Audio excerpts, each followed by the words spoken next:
सदन में बजट सत्र चल रहा है, लेकिन इस बजट सत्र में बजट की बात नहीं बल्कि जाति को लेकर हंगामा तेज है। बजट सत्र में सत्ता पक्ष की तरफ से बजट की खूबियां नहीं बल्कि जातियों की निशानियां बताई गई। जी हां, कल सदन का माहौल बेहद हंगामेदार रहा, खास तौर पर जब जाति को लेकर एक बात कही गई जिसे सुन सपा प्रमुख अखिलेश यादव भी भड़क उठे। लेकिन सवाल उठ रहे हैं कि आखिर सांसद अनुराग ठाकुर ऐसा क्या कह बैठे जिसे सुन सबके सामने अखिलेश यादव ने अनुराग ठाकुर की क्लास लगा दी। आपको आगे बताएंगे, लेकिन उससे पहले बता दें कि विपक्ष लगातार जाति जनगणना की मांग कर रहा है। बिहार से लेकर कर्नाटक तक जाति जनगणना की मांग की जा रही है। राहुल गांधी, अखिलेश यादव, डिंपल यादव कई बार जाति जनगणना को लेकर मुखर होकर भी बोल चुके हैं और सदन में भी इसे लेकर बार बार मांग उठाई जा रही है। लेकिन इस मांग के विरोध में बोलते हुए सांसद अनुराग ठाकुर ने ऐसा कुछ कह दिया जिसे सुन अखिलेश यादव का पारा हाई हो चला। कल सदन में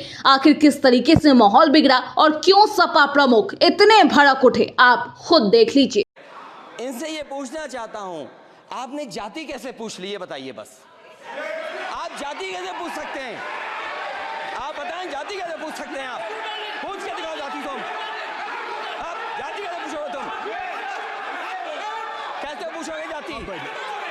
अगर आपको अभी भी समझ नहीं आया कि अनुराग ठाकुर क्या कह रहे थे और किसको बोल रहे थे, तो आपको बता दें, दरअसल हमीरपुर से बीजेपी सांसद अनुराग ठाकुर ने कहा कि राहुल गांधी के लिए ओबीसी का मतलब सिर्फ only for brother in law commission है। पहले तो इन्हें एलओपी का मतलब समझना होगा। लीडर ऑफ प्रोपेगेंडा नहीं बनना है, वो लीडर ऑफ अपोजिशन है। उन्होंने आगे कहा, ओबीसी और जनगणना की बात बहुत की जाती है, जिसकी जाति का पता नहीं वो गणना की बात करता है। मैं याद दिलाना चाहता हूं कि इसी सदन के अंदर एक पूर्व प्रधानमंत्री राजीव गांधी ने ओबीसी को आरक्षण देने का विरोध किया था। अनुराग ठाकुर राहुल गांधी की जाति पर सवाल पूछ रहे थे जिसे सुन अखिलेश यादव भी भड़क उठते हैं और जमकर बीजेपी सांसद अनुराग ठाकुर को सुनाते हुए नजर आते हैं। जिसके बाद अनुराग ठाकुर अपने बचाव में कहते हैं कि उन्होंने किसी का नाम नहीं लिया। लेकिन अनुराग ठाकुर की इस बात को सुन सदन में खूब हंगामा हुआ।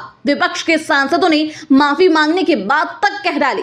इसके बाद स्पीकर ने राहुल गांधी को बोलने का मौका दिया। उन्होंने कहा, आप लोगों को जितनी इंसल्ट करनी है करिए, लेकिन जाति जनगणना करानी ही पड़ेगी। जाति जनगणना हम करा कर रहेंगे। अनुराग ठाकुर ने मुझे गाली दी है, मेरी बेइज्जती की है, लेकिन मैं उनसे माफी की मांग नहीं करता हूं। राहुल गांधी ने आगे कहा, मैं लड़ाई लड़ रहा हूं और मुझे उनसे माफी की कोई जरूरत नहीं है। बहरहाल, जहां अखिलेश यादव बेहद गुस्से में नजर आए, वहीं राहुल गांधी ने साफ तौर पर कहा कि वो अपनी लड़ाई लड़ रहे हैं और उन्हें किसी की भी माफी की जरूरत नहीं है। वो जाति जनगणना करा कर रहेंगे। बहरहाल, देखना बेहद दिलचस्प होगा कि जाति जनगणना आखिर किस तरीके से और सियासत रंग लाती है। Bureau report, Hindustan 9 news.